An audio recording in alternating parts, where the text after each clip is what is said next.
राहुल जी दिल्ली से। राधे राधे श्री हरिवंश। राधे राधे महाराज श्री हरिवंश। महाराज युवावस्था में हमें धन की प्राप्ति के लिए ही यत्न करना चाहिए या भक्ति मार्ग में चलते हुए जो ईश्वर द्वारा प्रदान किया गया है उसी में संतोष कर लेना चाहिए। ये तो बहुत उत्तम बात है। अगर ये बात आ जाए कि पूर्व प्रारब्ध के अनुसार जैसे हम नहीं चाहते पर हमें दुख भोगना पड़ता है, अगर हम सुख की विचार न करें तो भोगना पड़ेगा ना, मिल जाएगा ना। हाँ, हमारे वृंदावन के परम रसिक श्री स्वामी हरिदास जी महाराज कह रहे हैं, हरि भज छाणी न मान नर तन को, मति बंछे तिल तिल धन को, अनमांगे आगे आवे गो, ज्यों पल लागे पल को। स्वामी जी महाराज कह रहे हैं कि मति बंछे रे तिल तिल धन को। क्यों सोच रहा है?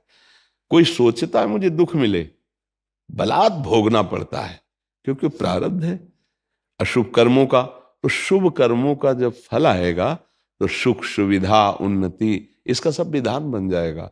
आप तो ये बहुत बढ़िया होगा अगर ऐसा मान ले, जैसे दूसरी बात कही, जथा लाभ संतोष सदा, काहू सो कछु न चाहूंगा। प्रभु से भी कुछ नहीं चाहूंगा, आप जैसे विधान से रखोगे मैं वैसे रखूंगा। अपने जीवन को, अपने मन को, अपनी इंद्रियों को बस आपका स्मरण न छूटे, आपका भजन न छूटे। तो आप समझो नाम जब चल रहा है, भगवत स्मरण चल रहा है, तो ये सांसारिक लौकिक भोगों की तो बात जाने दो, अनंत महिमाशाली भगवान को अधीन कर सकता है जो, फिर रिद्धियां सिद्धियां लोक लोकांतर के सुखों की तो बात जाने दो। सुमिर पवन सुत पावन नामू, अपने बस करी राखे रामू। वही नाम है, वही नाम है, कोई दूसरा नाम नहीं। जो बड़े बड़े सिद्ध महापुरुष नाम के आनंद में डूबे वही नाम है। बस हम नाम को पकड़ ले, पक्का विश्वास कर लीजिए। अगर जिह्वा से नाम चल रहा है और हृदय में एक बात है कि भरोसा मुझे भगवान का है, तो निश्चिंत हो जाओ, लोक परलोक के हर सुख तुम्हारे चरणों में आएंगे, पक्का समझ लीजिए। जैसे संत महात्माओं को लोग कहते हैं ना कि कितना वैभव कितना ऐसा कैसे, तो ये छल कपट से नहीं होता है। जब उन्होंने चित्त को भगवान में जोड़ दिया तो दुनिया को वैभव उनके चरणों में लुटने लगा। अगर दुनिया का मालिक अधीन हो जाता है तो मायाकृत वस्तुओं की क्या बात है। अगर विवेक काम कर जाए तो दूसरी बात बहुत जोर की है, जैसे प्रभु रखे वैसे रह जाओ और नाम जप कर लो तो होगा क्या, बहुत अच्छे से प्रभु रखते हैं। अब उनके भरोसे हो जाए ना तो सब बात, नहीं तो शरीर में कहीं पीड़ा हो तो सब ज्ञान विज्ञान भूल जाएगा। अभी सूचना आ जाए कि आपकी किडनी फेल हो रही है तो प्रश्न भूल जाएगा, उत्तर भूल जाएगा, नहीं भूल जाएगा।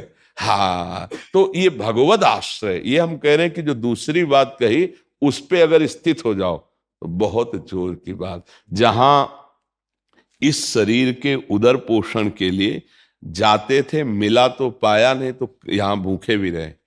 वहां कई 100 साधक का रोज सुबह और शाम भोग बनता है, श्री जी भोग पाते हो, साधक साधक पाते हैं कई 100 की संख्या में।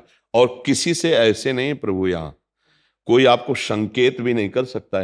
यहाँ का सख्त शासन है कि ऐसा नहीं कर सकता कि भाई 400-500 साधु की सेवा होती है आपको, नहीं, कहीं आवाज नहीं, कहीं दान पेटी नहीं, कहीं किसी भी तरह का ड्रामेबाजी नहीं कि यहाँ पर्चा भरो, यहाँ ये करो, यहाँ कुछ नहीं है। और इतने अच्छे से श्री जी चला रहे हैं, किसी से कहना नहीं है, कोई किसी से फीस नहीं, बिजली सब कार्य, कितने कार्य, सब हजारों लोग बैठ के सुनते हैं, तो साउंड सर्विस क्या क्या सबकी व्यवस्था समय पे है। बस उतना है कि खा लो पी लो आनंद से रह लो बस।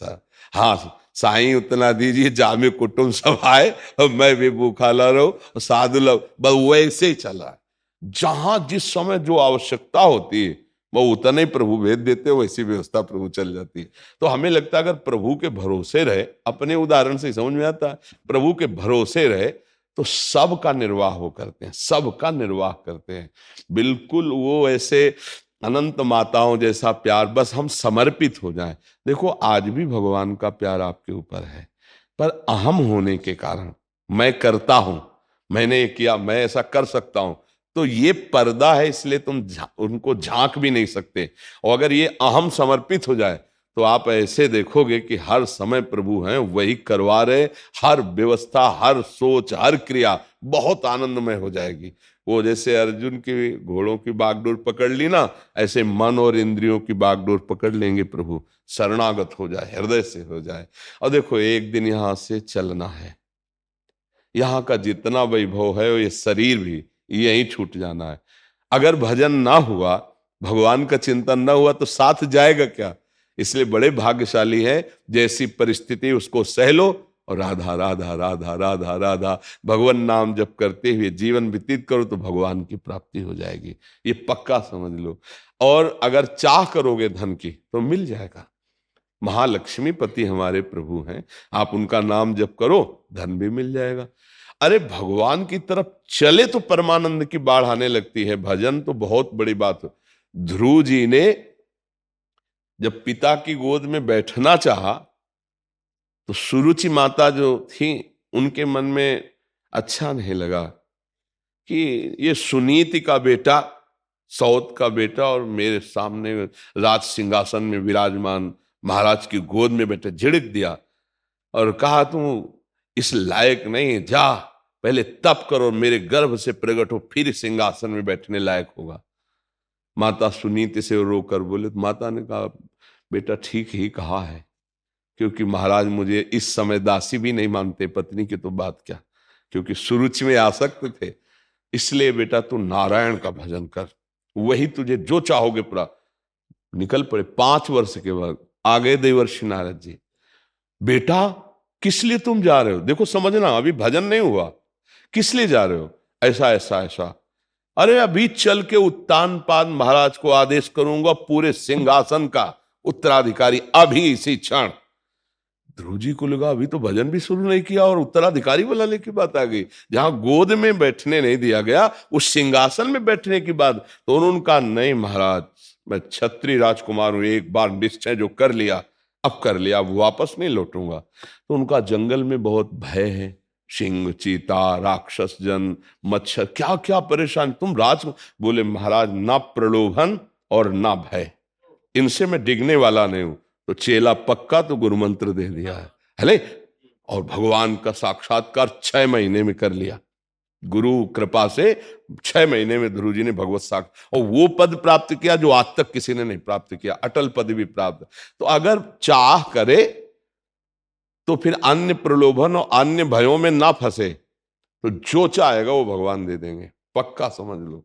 हम लोग फिसड्डी हैं, फिसल जाते हैं दृढ़ विश्वास नहीं हो रहा। हाँ, जैसे महान सुख प्राप्ति के लिए चले आप, तो अब अल्प सुख में आपको सौदा नहीं करना है। अगर सिंहासन में बैठने की बात में सौदा हो जाता तो अटल पदवी नहीं मिलती। तो भूमा सुख का, भगवत सुख का, भगवत कृपा पात्र कभी सौदेबाजी में नहीं फंसता। माया सौदा करती, ये भोग लो, ये ले लो, ये देख लो, ये सूंघ लो, ये छू लो, ये बन जाओ, ये उपाधि ले लो।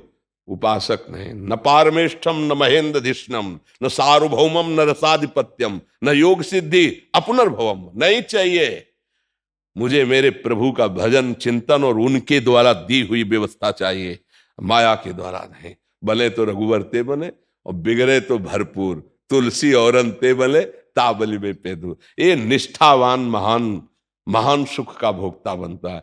ये अल्प सुखों में फंसे हुए अपने लोग हैं। इसलिए पहले देखो, जब कोई ऋषि मुनि तपस्या करते थे ना, तो बड़ी दिव्यताएं आती थी उनको गिराने के लिए, दिव्य अप्सरा, ऐसी रिद्धियां सिद्धियां। तो अब जैसे ये है कि अब नहीं आती है, तो उतना हम लोग चढ़ ही नहीं पाते हैं, पहले ही फिसल जाते अगर 100 रुपए में राजी हो गए तो करोड़ की चेक देने की जरूरत क्या है कि नहीं? तो हम लोग यही मृत्यु लोक के भोगों में फिसल गए। तो अब देवलोक के या दिव्य सिद्धियां या ऐसे दिव्य चमत्कार हृदय में प्रकट हो, अगर हम निष्ठा से बने रहें तो कोई भी परास्त नहीं कर सकता, सीधे भगवान आएंगे। हम एक बार बिल्कुल ग्रामीण भाषा में बताया कि जैसे बच्चा रोना शुरू किया, खिलौनों से नहीं खेल रहा, तो माँ फिर देखती है और अपने निज जन को भेजती है, बेटी बहन किसी को, जा उठा ले गोद में, और उस पे भी जब राजी ना हो, रोना बंद ना करे, तब माँ फिर कहती है अच्छा तो सब काम बाद में हो जाएगा, और फिर बेटे को गोद। ऐसे जब कोई भगवत मार्ग में चलता है संसार के खिलौने छोड़ करके, तो भगवान उसके आगे दिव्यताएं भेजते हैं, दिव्य भोग, फ्री, कोई नहीं जानेगा, भोग लो एकदम, ऐश्वर्य वैभव रिद्धियां सिद्धियां। पर वो रोना बंद न करे, किसी खिलौने में राजी न हो, किसी की गोद में न चढ़े, उपाधि कोई स्वीकार न करे, तब वो विवश होकर फिर भगवान उसको ऐसे फिर उसे स्वीकार करते। बहुत सुंदर विचार है। पहला वाला तो ठीक कम है, दूसरा वाला बहुत जोर का है कि हमें जैसे रखोगे वैसे हम रहेंगे, तो बहुत अच्छे से रखेंगे। ये हमारा निर्णय और सब संतों का अनुभव। भगवान कदम कदम पर के उनकी सुरक्षा व्यवस्था सबकी करते, और आप लोगों की भी करते हैं, पर आप इसलिए नहीं समझ पाते कि कर्ता भाव में है। अहंकार होने के कारण आपको लगता है कि मैंने किया, ये समझ नहीं पाते, मलिन हृदय हो गया। तो अब क्या होता है कि वो फिर इस बात को दूसरी तरह पेश करता है कि जब बुरा किया तो भगवान ने तो करवाया, अगर उनकी इच्छा न होती तो हम कैसे कर सकते थे, उनकी इच्छा के बिना पत्ता नहीं।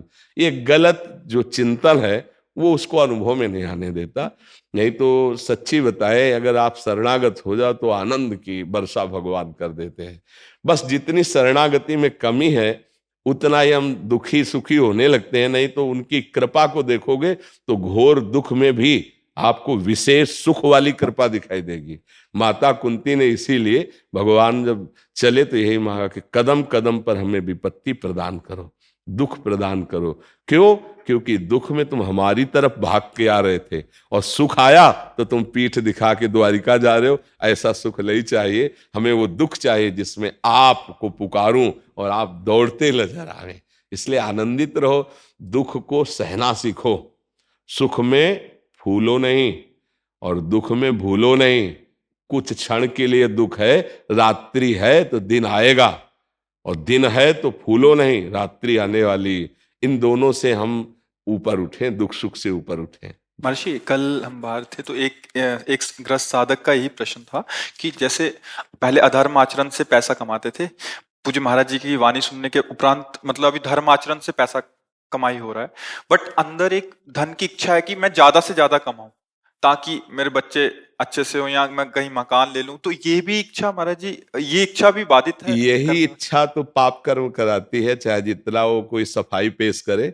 जिसके अंदर ये इच्छा आ जाती कि मैं अधिक से अधिक धन कमाऊं और अपने परिवार को सुखी करूं, जो 4 5 8 10 लोग हैं, इसके अलावा मैं अधिक से अधिक धन कमाऊं, तो वो कुछ भी कर सकता है। जिसके मन में ये संकल्प आ गया मैं अधिक से अधिक धन कमाऊं। धर्मात्मा पुरुष धन की तरफ वृत्ति नहीं रखता, और धर्म की तरफ वृत्ति रखता है कि मैं अधिक से अधिक धर्म पूर्वक आचरण करूं, भले नमक रोटी खाना पड़े। और आपको सच्ची बताएं, धर्मात्मा पुरुष के बच्चों के लिए धन जमा नहीं करना पड़ता। वो इतने प्रवीण होते, इतने महिमाशाली होते हैं कि वो सब व्यवस्था कर लेंगे। और अधर्मी पुरुष जो अपने बच्चों के लिए अधर्माचरण करके जमा करता है, वो उसी को पीटते हैं, घर से निकाल देते हैं, और इसके बाद उनकी बुद्धि भ्रष्ट होकर ऐसे आचरण करते हैं, वो नष्ट हो जाते हैं। लिख लो, कागज में लिख लो, अधर्माचरण से कमाया हुआ धन न तुम्हें सुखी कर पाएगा, न तुम्हारे बच्चों को सुखी कर पाएगा। पक्का समझ लीजिए। और धर्म के द्वारा चलोगे तो माना कि बहुत मेहनत करके तुम बच्चों को नमक रोटी पवा रहे हो, मेहनत कर, वो बहुत बड़े ऑफिसर बनेंगे, वो बहुत अच्छे किसान बनेंगे, वो बहुत अच्छे भारत की सेवा करने वाले बनेंगे। धर्मात्मा पुरुष में ही सामर्थ्य ऐसी होती है। तो बचपन से उन्होंने धर्म का अन्न खाया तो उनकी बुद्धि शुद्ध होती है। और देखो आज के बच्चे जवाब कैसे दे रहे हैं माता पिता को, क्या सुविधा माता पिता ने नहीं दी। एक नहीं मानते, जो मन में आया सो कर रहे हैं। अगर बोलें तो ऐसा जवाब दे देंगे, ऐसा लगता है परिचय में ही नहीं है। मतलब पुत्र की तो बात जाने तो क्या परिचय नहीं है? क्या इतनी सभ्यता नहीं सीखी कि अपने बड़ों से कैसे बात की जाती है? आज का बच्चा जब अपने माता पिता से बात कर रहा हो तो आप उसको सुनिए, उसके संभाषण सुनिए। जहां विद्या से विनय आती है तो पढ़ लिख कर वो कितना असंबद्ध प्रलाप करता है, कैसे वो बातें बोलता है और कैसे उसके आचरण हो रहे हैं। ये सब धन की सुविधा देने पे हो रहे हैं। हम ये नहीं कहते कि आप धन मत कमाओ, धर्मयुक्त कमाओ, लेकिन धन की इतनी भूख पैदा हो जाए तो वो भी पापाचरण कराएगी, तुम संभल ही नहीं पाओगे। पक्का धन की मांग पापाचरण कराएगी ही कराएगी, उसमें स्वयं का दोष है। और धर्म से युक्त धन फिर वो कुल परंपरागत अच्छा चलता रहेगा। 100 रुपया कमा के अगर धर्म से लाओगे और उसकी दाल रोटी केवल खाओगे तो पूरा परिवार चैन से सो लोगे, पक्का विश्वास रखला। और अधर्म से 1 लाख लाओगे ना तो टेबलेट खाने पर भी सही नींद नहीं आएगी और परेशानियां बढ़ती चली जाएंगी। और जो परिवार के सदस्य हैं उसमें पहला रोग पैदा होगा कलह, एक दूसरे के प्रति दोष दर्शन और कलह। परिवार में आकर के अशांत हो जाओगे क्योंकि अधर्म आ चुका है। पक्का समझो, ये शास्त्र सम्मत बात है। इसलिए हमें लगता है धन की चाह तो होती है सबके अंदर। जो भगवान के रहस्य को नहीं जानते हैं उनको लगता है धन की चाह करने से धन अधिक मिल जाएगा और सुखी हो जाएंगे। क्या जिनके पास धन है बहुत ज्यादा वो सुखी हो गए क्या? आप देख लो, नहीं। खूब ऐश्वर्य है, बड़े पदों में, बड़ी महिमा में, और हालत अंदर की जो है वो बहुत दयनीय है, दयनीय। तो धन तो है, पद भी है, व्यवस्था भी है, पर हालत दयनीय है। चिंता, शोक, भय, अशांति, ये धन से दूर कर सकते हो, कर लो। और नाम जप करना शुरू करो, ये दूर हो जाएगी, निश्चिंत हो जाओगे। भगवान सब करुणा करके अनंत ब्रह्मांडों को चला रहे। जैसे कोई कहे राधा राधा कहने से हम मेहनत ना करें, तो पहली बात तो कभी आज्ञा नहीं कोई संत देता कि आप मेहनत ना करो। कभी कोई शास्त्र आज्ञा नहीं करता कि आप कर्तव्य कर्म ना करो, ऐसा कभी नहीं कहा गया। यही कहा गया है जो करो धर्मयुक्त करो और नाम जप करो। नाम जप करते हुए जो कार्य करोगे सब भजन हो जाएगा। और धर्मयुक्त है इसलिए भगवद अर्पित हो जाएगा। अच्छा, धर्मात्मा पुरुष ही सुखी होता है। पाप कर्म करने वाला उसका परिणाम दुख आता है, तो कभी सुखी हो ही नहीं सकता। वो कुछ भी कर ले उसका परिणाम ही दुख आता है, अशांति आती है, क्लेश आते हैं, नाना प्रकार की चिंताएं, शोक, और आगे चल करके आपका मन खुद दंड देने लगेगा, आपको जलाने लगेगा। देख लो, आप अगर जो गलती करते हो तो बिना किसी भय के मन भयभीत करता है। कल्पनात्मक भय, चिंता, कल्पनात्मक चिंता, कल्पनात्मक शोक, मन ही जला रहा है तुम्हारा। फिर वो कर्म का जब दंड आएगा तो भोगना पड़े। हमें लगता है धन की चाह तो है, पर धर्म से युक्त धन की चाह करो, अधर्म युक्त ना करो। अगर ये कि हम अपनी 7 पीढ़ी के लिए जमा कर ले तो धर्म से नहीं टिक सकते, फिर धर्म से तुम्हें भ्रष्ट होना पड़ेगा, क्योंकि धन प्रधान लक्ष्य हो गया। अब आपको कोई कहेगा कि ये 5 मिनट की बात है, थोड़ा बस झूठ बोल दीजिए, ऐसे से ऐसे कर दीजिए, काम बन जाएगा, आप बोल देंगे, क्योंकि आपको है कि हमारे बच्चों के लिए हमें जमा करना, पीढ़ी दर पीढ़ी सब सुखी रहे। ऐसा नहीं है। हम धर्म से जो भी है वो करेंगे, इसके बाद हमारा भगवान करेगा, पक्का। देखो, युधिष्ठिर जी ने धर्म नहीं त्यागा तो कौरवों का बहुत बोलबाला था। अरे भीष्म पितामह द्रोणाचार्य जिनके साथ है उनके बोलबाला का क्या कहना है? मिटिया मेट हो गए। नहीं, द्रोणाचार्य का भी गला कटा, भीष्म जी भी 6 महीना सरसैया पे पड़े रहे, और कौरवों का तो विनाश हो ही गया। हमें लगता है अधर्म से तो कभी सुख मिल नहीं सकता, शास्त्र सम्मत धर्म युक्त चला जाए। तो गुरुदेव, व्यापार से जो कमाया हुआ धन होता है वो उसमें आता है क्या? नहीं, व्यापार तो हमारा व्यापार है, पर उसमें बेईमानी और झूठ कपट नहीं मिलाना चाहिए। जैसे मानो कपड़ा का व्यापार है, अब सबको ये जानता है कि मुनाफे के लिए हमारा नौकर थोड़ी को कहीं से कपड़ा ला के तुम्हें फ्री दे दे। अरे वो लेबर रखे है, दुकान का किराया है, बिजली है, तो इसका मतलब मुनाफा लेगा। तो आपको बोलना है भाई 100 का लाए जैसे आप, तो आपको बोलना है 25 रुपए मुनाफा मीटर में लेना, तो 125 रुपया मीटर है, ये लेना है, लीजिए चले जाए। नहीं, वैसे ऐसे और वैसे कुछ नहीं, 125 रुपया मीटर। कपड़ा बढ़िया, 25 रुपया मुनाफा, 100 रुपया मीटर लाए, 125 रुपया मीटर बेच रहे हो, धर्म है आपका। अब इसमें झूठ, यार तुमसे कसम से कहते हैं 150 रुपया मीटर का है ये, तुम यार अपने हो 140 दे दो। फ्रॉड, एकदम झूठ क्यों बोल रहे हैं? अब ये जो पैसा आएगा, अब ये झूठ वाला आएगा और तुम्हारी बुद्धि भ्रष्ट। कसम क्यों खाई, झूठ क्यों बोला? ईमानदारी से अगर तुमको लगता है कि सब पूरा सिस्टम जो चल रहा है, तो हम 1 मीटर में 40 रुपया लेंगे, तो आप 140 सीधे बोल दो, 5 रुपया कम मत करो, 5 रुपया बढ़ाओ मत, झूठ मत बोलो।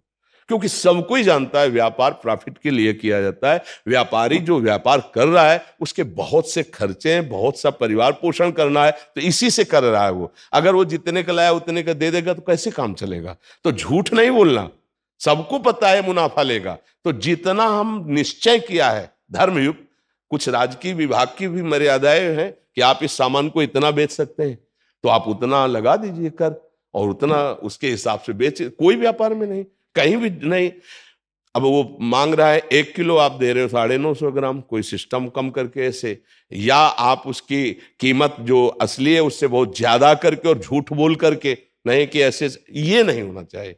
कौन सा व्यापार झूठ बोलवाता है? आप केवल झूठ का आश्रय लिए इसलिए, नहीं तो सत्य है। कितनी ऐसी दुकानें जिनमें फिक्स दाम है, आपको लेना है लीजिए, नहीं लेना चले जाइए। तो झूठ कपट का व्यवहार करके अगर एकत्रित करे तो व्यापार वो दोषित है, और अगर सत्य पे चले तो व्यापार सही, क्योंकि मुनाफा तो लेगा ही, कोई तुम्हारे नौकर थोड़ी है, वो तो अपने परिवार का पोषण करने के लिए बैठा है, मुनाफे के लिए बैठा है। तो कसम क्यों खाए यार, कसम से बचता नहीं है, पर आप जो है आप इतने कैसे, नहीं बोलते लोग। हाँ, वो व्यापार दूषित है, ये व्यापार सत्य पे चले। पुनीत जी ग्रेटर नोएडा से। राधे राधे महाराज जी। राधे राधे महाराज जी, आपके चरणों में कोटि कोटि दंडवत प्रणाम। महाराज जी, साधक के लिए आहार का और विश्राम का समय क्या होना चाहिए? ये तो उसकी दिनचर्या पर निर्धारित करता है, नहीं? अब जैसे अपने लोग रात्रि के 12 बजे उठते हैं, 9 बजे प्रसाद पाते हैं, 9, सवा 9, 9, साढ़े 9 अभी जो है, और फिर शाम के 5, साढ़े 5 के बीच में पाते हैं, क्योंकि हमें 12 बजे रात्रि, तो साधक की दिनचर्या के अनुसार उसका आहार निश्चित करता है। अब जो 4 बजे उठते हैं प्रातःकालीन, तो उनको 11 और 12 के बीच में मध्याह्न में ले लेना चाहिए, और सूर्यास्त होने के बाद 45 मिनट बाद 7 और 8 के बीच में ले लेना चाहिए। तो अलग अलग दिनचर्या से उसका आहार निश्चित होगा। अब अगर वो 6 बजे उठता है, किस कोटि का साधक है, किस कोटि की उसकी साधना है, वैसे आहार निश्चित होता है उसका। किसी एक समय को नहीं बोला जा सकता, क्योंकि उसकी दिनचर्या पर आधारित है ना, वो कै बजे सोता है, कै बजे उठता है, उससे आहार का। अब 9, सवा 9 बजे तो कोई कोई बाल भोग करता होगा। बाल भोग को अंग्रेजी में क्या कहते हैं? ब्रेकफास्ट करता होगा। तो फिर वो 2 बजे, 3 बजे वो राजभोग को कहते लंच, और जो रात्रि में फिर 9-10 बजे डिनर। तो भाई ये दिनचर्या का, अब कोई कोई 9 बजे सो के भी उठता है, नहीं उठते?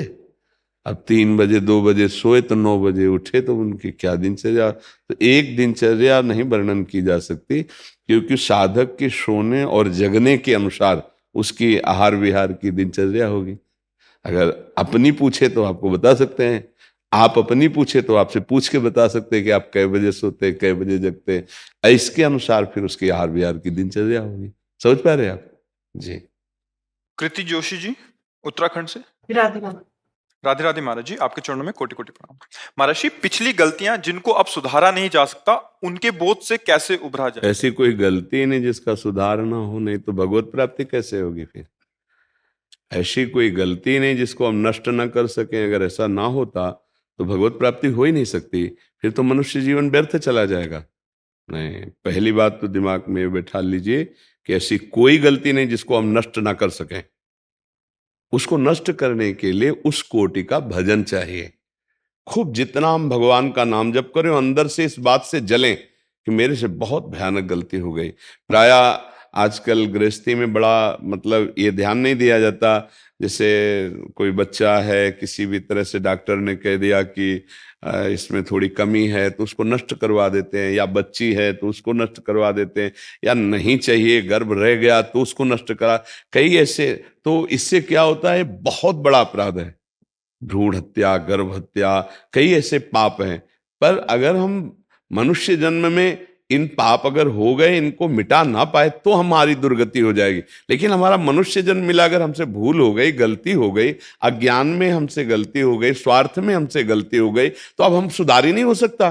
नहीं, बिल्कुल सुधार हो सकता है। हम भगवत प्राप्ति करने योग्य मनुष्य देह को प्राप्त करके हम ऐसे नारकी गतियों को जाएं, ऐसा नहीं। गलती हो गई, हम उसके सुधार का प्रयास करते हैं। ऐसी कोई गलती नहीं जिसका सुधार ना हो, पर वो उस कोटि का प्रायश्चित होना चाहिए। उसका प्रायश्चित, जैसे आप छोटी गलती हुई तो 2 थप्पड़ लग गए, ठीक हो गया। चोरी की तो 10-20-50 डंडे मिले, कुछ समय की जेल मिली। लेकिन ऐसे महत अपराध कर लिए तो फांसी की सजा मिलेगी, आजीवन कारावास तो है ना उस दंड के अनुसार। ऐसे जिसकी यहां सजा मिल गई तो उसका प्रायश्चित तो हो गया।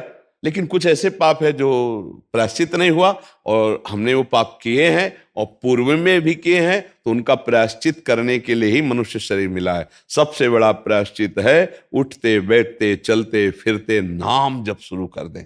सबसे प्रार्थना है नाम संकीर्तनम यस्य सर्व पाप प्रणाशनम। नाम के बल से पाप मत करो, लेकिन जो पाप हो गए उनको भस्म करने की सामर्थ्य नाम में। जैसे जंगल का जंगल पूरा है और दावानल अग्नि लग जाए तो भस्म कर देगी, ऐसे ही पाप का जंगल भरा है, उसको नष्ट करने के लिए अग्नि के समान भगवान का नाम है। जैसे 2 लकड़ियों की रगड़न से अग्नि पैदा हो जाती चिंगारी, ऐसे जिह्वा से नाम राधा राधा राधा राधा राधा, इससे दिव्य ज्ञानाग्नि प्रकट होगी, सारे पापों को भस्म करके आपका मंगल कर देगी। पर वो निरंतर अभ्यास में लाओ, चलते फिरते उठते बैठते सेवा करते। कोई पैसा लगने की जरूरत नहीं। इसमें पैसा लगता है?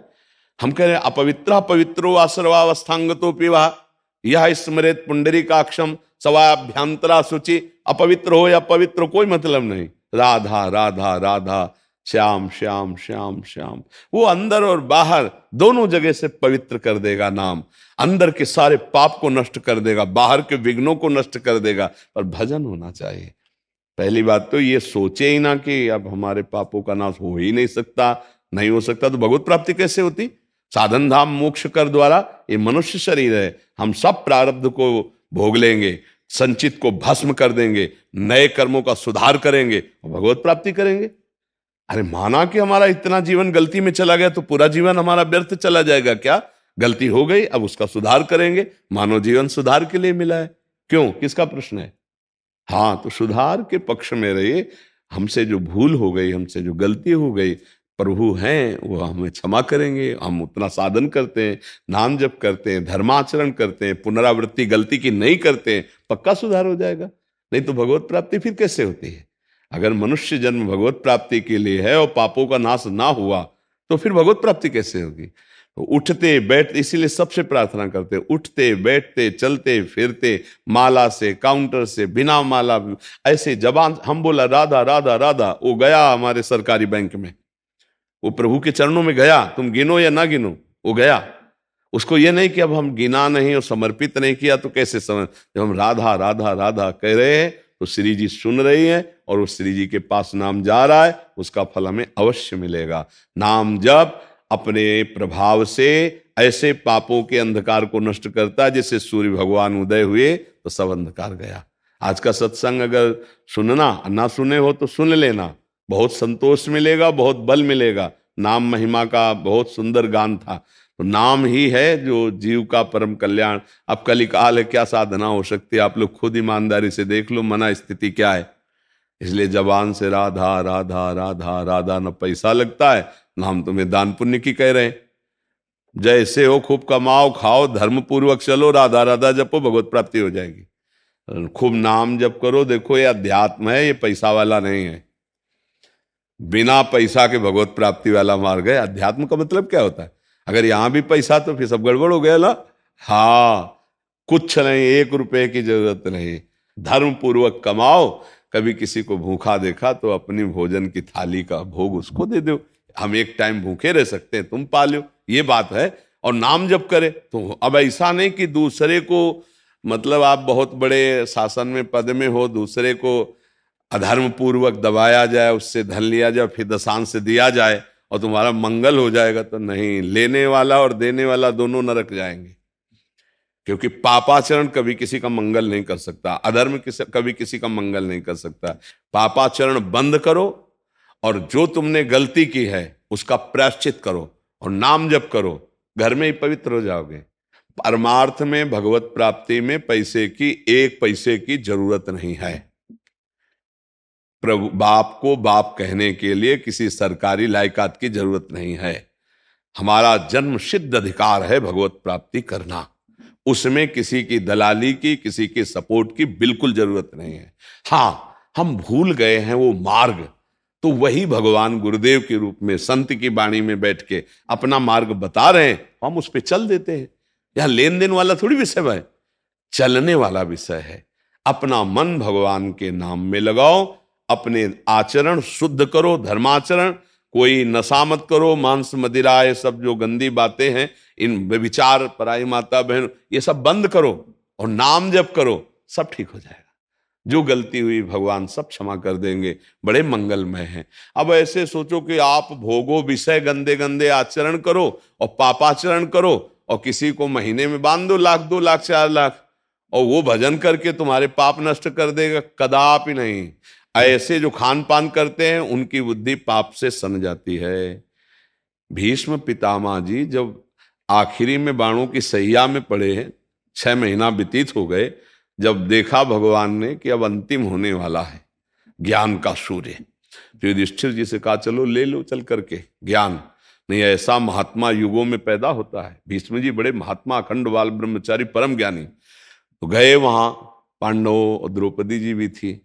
जब ज्ञान की वार्ता करने लगी तब उन्होंने द्रौपदी जी ने कहा कि पितामह आज तो बहुत ज्ञान की बातें कर रहे हो। उस समय क्या हुआ था जब सभा में मैं चीख चीख के पूछ रही थी, उस समय क्यों नहीं बोले थे? ज्ञान कहां गया था आपका? तो उनका बेटी क्षमा करना, उस समय पापी दुर्योधन के अन्न के प्रभाव से 6 महीना हो गए बाढ़ पर पड़े हुए, सब रक्त बह गया अशुद्ध और भारी पीड़ा से प्राश्चित हो चुका। अब मेरी बुद्धि शुद्ध हो चुकी, अब जो प्रश्न करोगे उसका उत्तर दें। समझ रहे हो? पापात्मा पुरुष का अन्न खाने से अखंड बाल ब्रह्मचारी भीष्म जैसे महापुरुष भी कह रहे हैं कि बुद्धि ठीक निर्णय नहीं कर पाए। तो अगर अधर्माचरण से कमा के आप दान भी करोगे तो पाप ही होगा, क्योंकि वो भजन के लिए बैठा था, उसकी बुद्धि भ्रष्ट कर दी। तो पहले तो तुमने पाप किया, पाप की कमाई दी तो उसकी बुद्धि भ्रष्ट हो गई और डबल पाप। पाप से कभी धर्म नहीं होता। इसलिए हमसे जो गलती हो गई उसका समाधान करेंगे। जैसे कभी ऐसे अपराध बन जाते हैं जो अभी पीछे हम बोले, तो भगवान का आश्रय ले ले। भागवत में सप्ताहिकी संस्कृत से जो मूल है उसके पाठ में बहुत बड़ी सामर्थ्य। धुंधकारी महापापी था, जे ही 7 दिन पूरी भागवत सुनी तो विमान आया, भगवान के स्वरूप को धारण करके वो गया विमान में। तो जैसे कोई महत पाप है, ऐसा लगता है उसको कैसे दूर करें, तो पूरी भागवत वो जो करवाई जाती है वो ना करवा के, मान लो अर्थ नहीं है तो एक किसी विद्वान को जो भागवत का ज्ञान रखता है संस्कृत से, 7 दिन वो पूरी भागवत का पाठ कर ले और अनुष्ठान जैसे होता है अनुष्ठान कर दे, तो निश्चित बड़े से बड़े महत पाप का नाश हो जाता है। पर भगवत प्राप्ति के लिए आपका स्मरण करना अत्यंत आवश्यक है। धुंधकारी को विमान आया और भागवत सुन रहे थे, विमान नहीं आया। तो गोकर्ण जी ने प्रश्न किया कि विमान एक क्यों आया, भागवत तो हजारों सुने। बोले भूखा प्यासा रहकर मनन किया, स्मरण किया, चिंतन किया, इसके सारे पाप नष्ट हो गए। ये लोग मनन नहीं किए, चिंतन नहीं किए। अब अगली बार अगर भागवत को मनन चिंतन करे तो इनको भी भगवत प्राप्ति हो जाएगी। तो भागवत सुनकर तो प्रधान अपराध जैसे गर्भ हत्या, भ्रूण हत्या, कोई ऐसा पाप बना और उसका दंड नहीं मिला तो वो नष्ट हो जाए। और नाम जप करके अनंत जन्मों के पापों का नाश करके हमें भगवत प्राप्ति करनी है। मनुष्य जीवन इसलिए मिला है भाई, सही माने में अगर आपने भजन नहीं किया तो मानो मनुष्य जीवन जैसे परम लाभ को आपने नष्ट कर दिया। जब यहाँ से जाओगे तो आपके हाथ में न पद रहेगा और न ये हाथ रहेंगे, न शरीर रहेगा, न बैंक बैलेंस रहेगा, न कोई मित्र रहेगा। आपको अकेले यहाँ से जाना होगा और आपने जो कर्म किए हैं वो ले जाना होगा, शुभ या अशुभ कर्म। तो हमें लगता है गठरी को आगे यहीं लगा दो, बोझा काहे को ले जाओ। शुभ अशुभ दोनों को भस्म करने की ताकत भगवान का आश्रय लेकर नाम जपने से है। शुभ अशुभ दुर्ग विध्वंस बल तब जयत जयत जग उच्चरे। राधा राधा राधा राधा, हर क्षण नाम जप करो, अच्छे आचरण करो और भगवान से प्रार्थना करो तो बड़े से बड़े पाप को स्वामी नष्ट कर देते। हमने कई बार बताया संशय मत करना भगवान के विधान में, बहुत कृपाल। जैसे मुकदमा तुम हार गए, तुम्हें फांसी की सजा पक्की, अब एक ही उपाय है, राष्ट्रपति क्षमा याचना स्वीकार कर ले, नहीं बच जाओगे ना। ऐसे अखिल ब्रह्मांडों के स्वामी भगवान वो कह रहे हैं सर्वधर्मान परित्यज्य मामेकम शरणम ब्रज, तो अहम त्वाम सर्व पापेभ्यो मोक्षयिष्यामि मा शुचा। मैं तुम्हें सब पापों से मुक्त, आ जाओ मेरी शरण में, काहे को डरो। जो गलती हो गई, भगवान की शरण में होकर नाम जप करो। कह रहे हैं हम तो हम सर्व पापेभ्यो मोक्षयिष्यामि मा शुचा। तो ऐसे चलो जी। रामेश्वरानंद ब्रह्मचारी जी, शंकर मठ, आसाम से। दंडवत महाराज जी। महाराज जी, कुछ दिन पहले ही ब्रह्मचर्य लिया है, इस पर आगे उन्नति के लिए आपका आशीर्वाद चाहिए था। सबसे पहली बात ब्रह्मचारी को यह है कि किसी भी तरह से शास्त्र आज्ञा का उल्लंघन ना होने पाए किसी भी क्षेत्र पे। जैसे स्वाभाविक आकर्षण होता है पुरुष शरीर का स्त्री शरीर में, स्त्री शरीर का पुरुष शरीर में, और इस आकर्षण में यदि हम नजदीकीपन बनाए तो हम ब्रह्मचारी नहीं रह सकते हैं। जैसे किसी किसी के अन्य भी आकर्षण है, तो हमको अपनी मनोवृत्ति को देखना चाहिए कि काम संबंधी आकर्षण किधर है और उस दिशा से बचना चाहिए। क्योंकि ब्रह्मचर्य एक ऐसी अमोघ वस्तु है कि जो चिंतन मात्र से भी नष्ट हो सकती है। क्रिया प्रक्रिया संग ये तो आगे की बात हो गई। जैसे हम गाढ़ काम चिंतन में हो गए, हमारे अंदर एक मनोवाह नाड़ी है, वो नाड़ी मथानी समझिए। जैसे दूध को जमा कर दही किया गया और दही का जब मंथन किया गया तो उसे मक्खन घी निकलता है। ऐसे पूरे शरीर में, इस पांच भौतिक देह में कहीं भी देख लो, जैसे पित्त की थैली है और ऐसे कहीं वीर की थैली नहीं है। ब्रह्मचर्य जो वीर है उसकी कहीं थैली नहीं है। वो पूरे रक्त को वो मनोवाह नाड़ी मथानी की तरह चिंतन से, जब आपका कामोत्तेजित चिंतन हुआ तो मंथन कर देगी। अब मंथन कर दिया तो फिर लघु शंका में, स्वप्न दोष में किसी न किसी तरह वो निकल जाए। अखंड ब्रह्मचारी जी के लिए चिंतन भी रोकना है, क्योंकि ध्यायतो विषयान, जहां हम विषयों का ध्यान किया तो संगस्तेषु उपजायते, उसमें आसक्ति पैदा होगी, फिर क्रियाएं आगे होने लगेंगी। तो हमारा जिधर कामाकर्षण है उनके संग से, उनके संभाषण से बचे। सबसे पहला कर्तव्य जीवन में ब्रह्मचारी को कभी भी सानिध्य प्रगट में या एकांत में काम संबंधी चेष्टाओं का नहीं करना चाहिए। बिल्कुल किसी भी बहाने से संभाषण, किसी भी बहाने से स्पर्श, किसी भी बहाने से चित्र आदि देखना, वो आजकल मोबाइल भी होते हैं तो मोबाइल आदि में, क्योंकि कामोत्तेजना जब चढ़ती तो वही विषय हमें अच्छा लगता है, तो उस विषय का किसी भी तरह से हम पोषण ना होने दें। ये पक्की जीवन की बात समझ ले। अगर ब्रह्मचर्य रहना है तो विपरीत आकर्षण जो हो रहा है उससे हमें दूरी बना के रहना। अगर तनिक भी सिद्धि कोई दिखाए तो गिर ही जाएगा, वो भ्रष्ट ही हो जाएगा। और जब ब्रह्मचर्य रहा जाता है तो उसको सुविधा माया देती है ब्रह्मचर्य नष्ट करने की, ये बैठालना चाहिए। जैसे आप नियम लिए कि मैं आजीवन ब्रह्मचारी रहूंगा, तो आपको पक्की सुविधा एक समय आएगी कि आप आराम से भोग लीजिए, कोई निगेटिव नहीं, कोई नकारात्मक सोच भी नहीं आएगी। आप उसको स्वीकार करें, क्योंकि आपके व्रत को भंग करने के लिए माया ऐसी सुविधा देगी। आपको ऐसी सेवा मिलेगी या आपकी ऐसी सेवा होगी। कई तरह के विधान पेश किए जाते हैं विपरीतता अंदर पैदा करके भ्रष्ट करने के। तो साधक जीवन भर इस बात से सावधान रहे यदि नैष्ठिक ब्रह्मचर्य। दूसरी बात, जब हम स्नान करें तो नाभि देश को बहुत ठंडा करें। ठंडे जल से नाभि देश में यहां से जल को कई बार ऐसे डालें। यह, और कभी भी किसी भी तरह से हम उन इंद्रियों को किसी भी तरह से ना छेड़ें जिनसे हमारा ब्रह्मचर्य नष्ट होता है। वो पवित्रता के लिए स्नान शौच आदि के अलावा हम उन इंद्रियों का स्पर्श भी ना करें, उन इंद्रियों को किसी तरह उत्तेजित ना करें, ये पक्का ध्यान रखें। तीसरी बात, भोजन इतना पाएं जो सुपाच्य हो और शौच पूरी साफ हो जाए। अगर कब्ज रहेगा तो फिर हमारा ब्रह्मचर्य नष्ट होने की संभावना रहती है। जिसके बहुत कब्जियत बनी रहती है, तो ब्रह्मचर्य क्या है, घी समझो, वो उसको उचित आहार विहार से संयम में किया जाता है। और ब्रह्मचर्य को पुष्ट रखने के लिए कम से कम 48 मिनट बिना हिले डुले पद्मासन और सिद्धासन का अभ्यास करना चाहिए। मेरुदंड सीधी करके पद्मासन लगाना जानते हो, सिद्धासन लगाना जानते हो? सिद्धासन अभी तो ऐसे नहीं बताया जा सकता ना, क्योंकि वो क्रिया है, उसमें गुदा द्वार और मूत्रेंदी द्वार के बीच की जगह में बाएं पैर की एड़ी होनी चाहिए और मूत्रेंद्री के ऊपर दाहिने पैर की एड़ी ऐसे आती है, तब वो ऐसे सिद्धासन ऐसे होता है। ऐसे 48 मिनट बिना हिले डुले सिद्धासन और पद्मासन का अभ्यास करे, आहार शुद्ध रखे, तो ब्रह्मचर्य ऊर्ध्वरेता होता है। जो ब्रह्मचारी है उसका ऊर्ध्वगामी वीर हो जाता है, फिर वो अधोगामी नहीं होगा। यदि अधोगामी शुरू हो गया है तो ऊर्ध्वगामी करने में बहुत कष्ट पड़ता है। अभी आपकी नवीन अवस्था है, बहुत बढ़िया अवसर है जीवन को ब्रह्ममय बनाने का। तो खान पान में खटाई, अधिक मिठाई, वो पदार्थ जो कब्ज बना दे, गरिष्ठ हैं, उनका त्याग। ब्रह्मचारी का मतलब एक बीमार अवस्था वाले का जैसा भोजन है, जितने से हमारे प्राणों का पोषण हो जाए, सात्विक भोजन। अब होटलों का भोजन खावे, खूब मिठाइयाँ खावे, सोचे ब्रह्मचारी रह जाए तो असंभव है। हाँ, मीठा आदि कभी थोड़ा लघु मात्रा में, खटाई तो बिल्कुल त्याज्य है, बासी अन्न त्याज्य है, अपवित्र स्थिति में बनाए गए अन्न का त्याग है।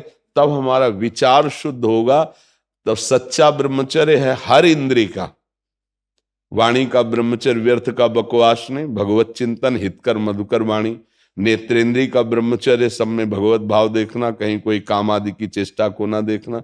श्रवणेन्द्री का भगवत चर्चा सुनना, शास्त्र चर्चा सुनना, व्यर्थ की बातें ना सुनना। ऐसे हर इंद्री का ब्रह्मचर्य हो जाएगा तो ब्रह्मचर्य का मतलब ब्रह्म में ही स्थित महापुरुष।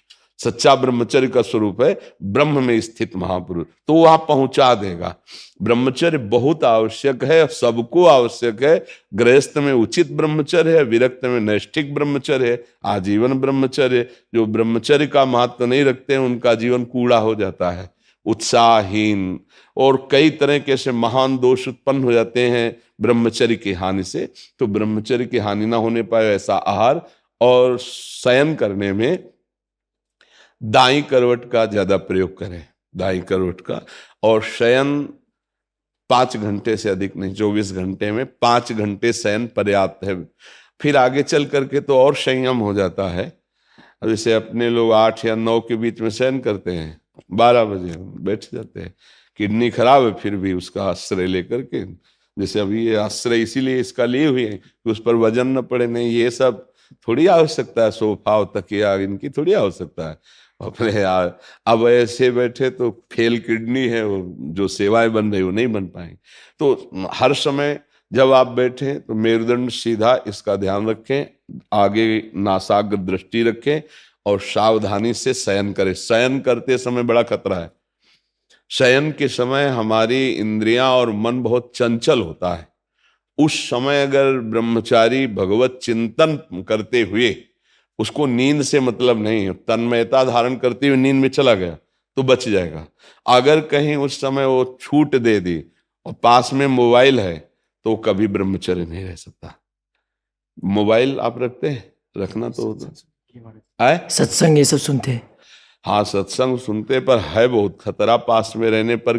क्योंकि देखो, जो शास्त्रीय पद्धति है, गोस्वामी जी कह रहे हैं, तुलसीदास जी, जो चाहे आपन कल्याणा, सुजस सुमति शुभ गति शुभ नाना, सो पर नारी लीलार गुसाई, तजो चौथी के चंद्र की नाई। जैसे चौथ के चंद्रमा को देखने के लिए कलंक बताया जाता है, ऐसे बोले माताओं बहनों की तरफ एक एकाकार दृष्टि करके देखोगे तो तुम्हारे अंदर दोष उत्पन्न हो जाएगा। महापुरुषों ने जो कहा है कि अगर शुभ गति चाहिए, शुभ कल्याण चाहिए, तो इनके चरणों की तरफ देखो। भाव तुम्हारा शुद्ध रहेगा, बात करनी तो ऐसे बात कर लो। ऐसे बात करोगे तो हिम्मत नहीं है, कहीं ना कहीं मन हमारा फिसला सकता है, कहीं ना कहीं हमारे अंदर दोष दर्शन आ सकता है। तो इन सब विशेष बातों को तो ध्यान में रखना। और सबसे खास बात है कि हर समय नाम जप करना है। अगर नाम जप से चूक गए तो सब मिटिया मिट हो जाएगा, और नाम जप हो रहा तो सब समझ जाएगा, पक्का समझना। क्योंकि भगवत चिंतन हो रहा है ना, नाम जप चल रहा है ना, वो सब संभाल लेगा, सब इंद्रियों को अंतर्मुख कर लेगा, सब समझ ले। भजन नहीं है तो फिर अध्यात्म को धारण करना कठिन है। वैसे अब क्या बताएं, ऐसा समय कि मोबाइल एक आवश्यक सामग्री सी बन गई है। आज तक नहीं मोबाइल है, चलाना भी नहीं आता, जीवन में नहीं, जीवन में क्या, अभी तो 30-35 से तो चला है, 25-30 वर्ष से चला होगा मोबाइल, पीछे तो हमने कभी मोबाइल नाम सुना ही नहीं था। तो आधुनिकता अभी 25-30 वर्ष से इतनी बढ़ती बढ़ती चली गई कि जन जन के हाथ में हो गया ये, तो ना कभी रखा है और भगवान कृपा करे ना आगे कभी रखना पड़े। कोई पर्सनल इसका प्रयोग नहीं है, जो प्रयोग समाज का है वो 2-4 लोग अपने रखते हैं, अपने करते हैं। हमें लगता है ब्रह्मचारी अगर सत्संग सुनने के लिए वो चिप वाला प्रयोग करे और सत्संग केवल, वैसे यंत्र आते हैं ना कि जैसे चिप लगा दो सत्संग सुनते रहो, मेमोरी कार्ड। हाँ ऐसा कुछ, मतलब इसको सर्च करके हम सत्संग सुने तो कभी ऐसी बुद्धि हो जाएगी कि सर्च करके हम गलत भी देख सकते हैं, और एक बार अगर उतर गए, फिसल गए, फिर वो मतलब चढ़ पाना बहुत कठिन होता है। जैसे बालू का बांध होता है, एक बार टूट जाए फिर उसे बांधना बहुत कठिन हो जाता है। तो हमारी प्रार्थना है कि अगर आप मोबाइल रहित जीवन व्यतीत कर सके तो अच्छी बात है। वास्तविक जब हम प्राणों को समर्पित करके निकले तो मोबाइल क्या चीज है। अगर सत्संग आपको सुनना है तो आप किसी भी भाई से मिलते तो है ही, समाज है तो वो यूट्यूब से आपके सत्संग को भर देगा, आप उसको सुन लिया, फिर आप नवीन भरवा लीजिए, यंत्र रखिए, पर मन को संभालने के लिए अगर ये कहीं भूल से ऐसा कुछ हो गया तो फिर बहुत ही, तो हमें लगता है साधक को तो सावधान रहना चाहिए। दिन भर तो शांति हो, जब शाम के शयन करने जाए और मोबाइल पास है तो मुझे लगता है खतरा पास रखा हुआ है साधक के पास। इसीलिए किसी साधक के पास नहीं मिलेगा, जिनको सेवाएं हैं उनके पास है, और उनको भी चाहे बूढ़ा हो चाहे बड़ा हो कभी भी किसी भी क्षण चेक किया जा सकता है, हमारे यहाँ का सिद्धांत है। तो सबकी जांच है, इसके ऐसा नहीं कि तुम मनमानी जो कुछ चाहो सो कर सको, और भगवान की कृपा से उन्हीं को दिया गया है जिनकी कसौटी में कस करके जो पास हैं। तो मुझे लगता है बच्चा, अभी तुम नवीन बच्चे हो, मोबाइल का संग त्यागो, फिर आगे बढ़ो तो बहुत अच्छे महात्मा बन जाओगे, क्योंकि अभी नवीन अवस्था है ना। हाँ, जगत का कल्याण करने वाले बन जाओगे। सतरति सतरति सा लोकांत तारे, बहुत आनंद आएगा, बहुत आनंद। थोड़ा 10-20 वर्ष ब्रह्मचर्य रहो, फिर आप देखो कैसा आनंद आता है। कोई भी सर्दी गर्मी बरसात मान अपमान दुख सुख छू नहीं पाता, हर कष्ट को सहने की सामर्थ्य ब्रह्मचारी के अंदर होती है। तो इसलिए नाम जप करो, और जो जो कहा है इसको फिर भरवा लेना किसी चिप आदि में, दोबारा सुन लेना, क्योंकि ये यूट्यूब में डाल देंगे, तो इसको बार बार सुनना। हाँ, ब्रह्मचर्य के लिए ये बहुत आवश्यक है कि हम कोई किसी भी तरह इंद्री का दुलार न करें, किसी भी तरह हम ऐसा आहार न करें, किसी भी तरह हम ऐसा व्यवहार न करें, तो हमारा ब्रह्मचर्य पुष्ट हो जाएगा। जी।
राधा राधा राधा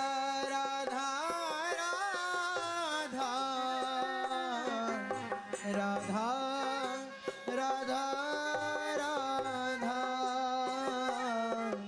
राधा राधा राधा राधा राधा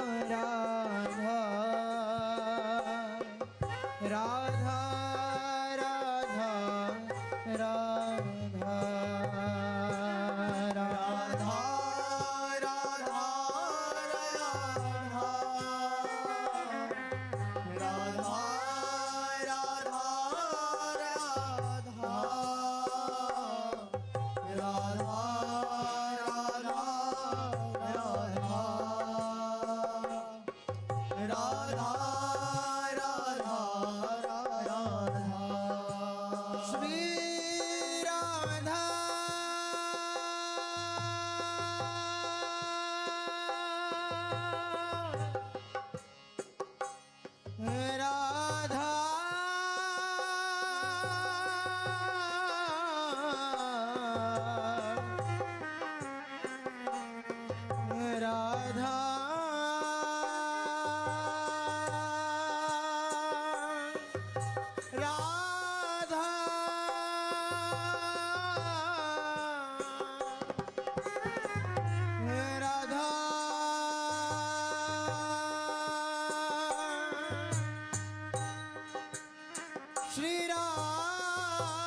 राधा